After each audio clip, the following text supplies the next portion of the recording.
The US president shocked the world and roiled markets on the 2nd of April, which he dubbed quote-unquote Liberation Day, when he imposed tariffs of as high as 50% on nearly every country before announcing a 90-day reduction in a stunning reversal just a week later.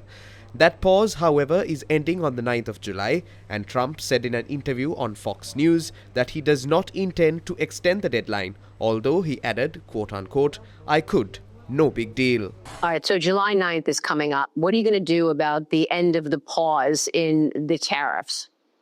It's so simple. We're sending letters. They're talking to all these countries. We made a deal pretty much with India. We made a deal with China. We made a deal with UK. We made deals. But I'd rather just send them a letter, a very fair letter, saying, congratulations, we're going to allow you to trade in the United States of America. You're going to pay a 25% tariff or 20% or 40 or 50%. I would rather do that.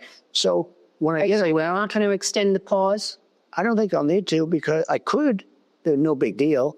It's like TikTok. I'm extending that, but no big deal. We have a buyer for TikTok, by the way. I think I'll need probably China approval, and I think President Xi will probably do it. Fine. Speaking to reporters separately, the US president said that India and US, quote-unquote, are going to have a deal amid the ongoing negotiation deadlock between the two nations. I think we're going to have a deal with India, possibly, and that's going to be a different kind of a deal. It's going to be a deal where we're able to go in and compete. Right now, India doesn't accept anybody in. I think India is going to do that, and if they do that, we're going to have a deal for much less tariffs. Parliamentarian Dr. Harsha De Silva of the Samagi Jana Balawegaya stated that the Sri Lankan government has failed to take meaningful action regarding the US tariff issue. There are only a few weeks left to resolve the tariff issue with the United States. The temporary suspension expires on the 9th. What has the government done so far? The president told this House that Sri Lanka and the US would jointly issue a statement. But that statement has yet to materialize. Months have passed and now only 2 or 3 weeks remain. We export goods worth approximately $3.5 billion to the US, and nearly $2.94 billion of that is at risk if these tariffs are reinstated. If we fail to prevent this, the consequences will be severe. It's not just about 1 or 2 factories shutting down. If this issue isn't resolved, it will become a systemic crisis affecting industries across the board. The government has had 2.5 months to act, but they haven't communicated any plan to the country, to us or to investors. There's been no indication of a resolution or a deal.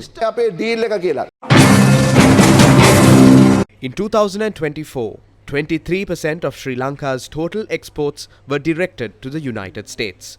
Of that 23%, approximately 70% consisted of apparel products. The total export revenue earned from the United States amounted to $3 billion, with $2.5 billion coming from apparel alone. Given this context, if Sri Lanka fails to reach a favorable agreement with the United States, the country could face a range of serious challenges. It was previously stated that discussions were underway between Sri Lanka and the United States trade representative, and that a joint statement would be issued. However, no concrete action plan has yet been announced to address this issue. Is the government truly prepared to face this challenge? The 9th of July is a pivotal day for Sri Lanka. If President Trump goes ahead with reimposing the tariff hike, Sri Lanka's export industry could face a severe crisis, one that may be difficult to avoid. But what is the government doing about it